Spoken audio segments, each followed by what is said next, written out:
Hi, this is Professor Elliott, and today we're going to take a brief look at the window comparator. The window comparator is a commonly used circuit in industry, basically to provide an output when the inputs are, between or above or below certain preset thresholds. So in the circuit number 1, our first circuit, we can see that we have 2 op amps. Okay, so our input is being provided by basically the variable resistor R3, and notice how that input voltage is fed to both of the comparators. We have 2 outputs, LED1, LED2, and in this case EI, the input voltage, is less than LTP, called the lower trigger point or the lower threshold. So in this situation, we have the input EI is between the lower trigger point and the upper trigger point. And in this case, the output of both comparators is high.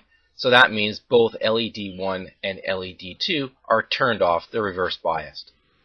Okay. Now we have EI is increasing now. So EI is now just equal to or just slightly exceeds the upper trigger point. Notice how LED2 is turned on. That's because the output of comparator U1 is low, or basically at ground, and the output of the other comparator is high. For circuit number 2, just a little bit different arrangement. Notice how the LEDs are turned around the other way. So in this case, turn the LEDs on, we need the comparator output to be high, where in the other circuit they needed to be low. Same idea, just slightly different arrangement.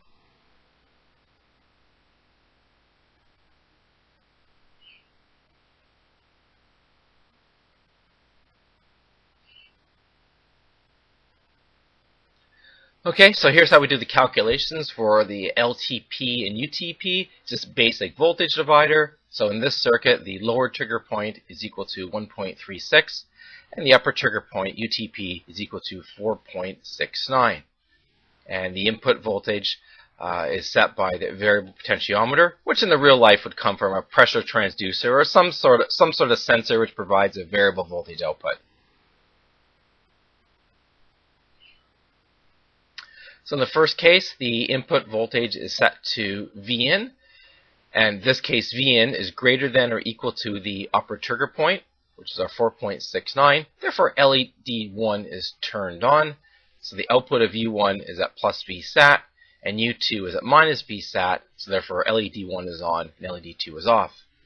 Now we have the input voltage is now equal to 4.5 volts, which is between the LTP and UTP thresholds. Therefore, both LED1 and LED2 are turned off because the outputs of U1 and U2 are both at minus Vsat.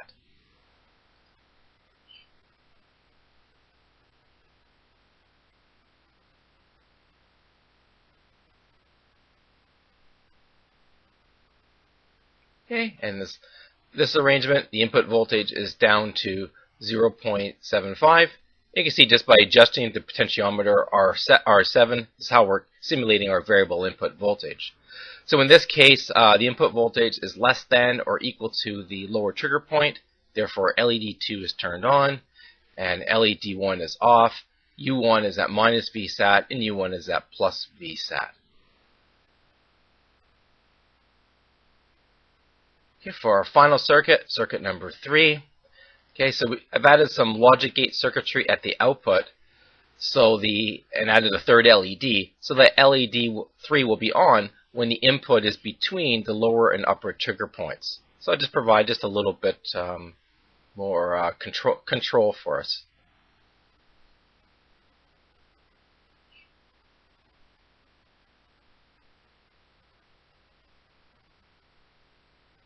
Okay, so once again, calculating the LTP and UTP, it's just simple voltage divider. So we have 0.833 and 2.94 volts respectively.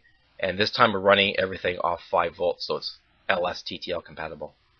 So our input voltage is 2 volts. The input voltage is between LTP and UTP. Therefore, the logic gate circuitry then ensures that LED3 is turned on, and the upper trigger point and lower trigger point LEDs 1 and 2 respectively are of course both turned off at this point.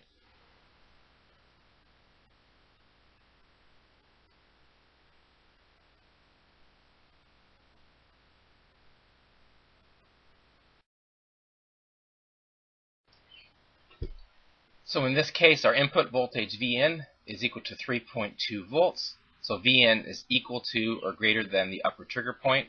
Therefore, LED 1 is on, and of course LED 2 and LED 3 are both switched off. Notice for this circuit that the output of the comparator, when it's in a positive VSAT, then the LED will be on. So it's just a little different arrangement than the last circuit. So in our final slide, our input voltage is equal to 0.5 volts. So Vn is equal to or lower or less than the lower trigger point. Therefore, LED 2 will be on, and LED 1 and LED 3 will both be turned off.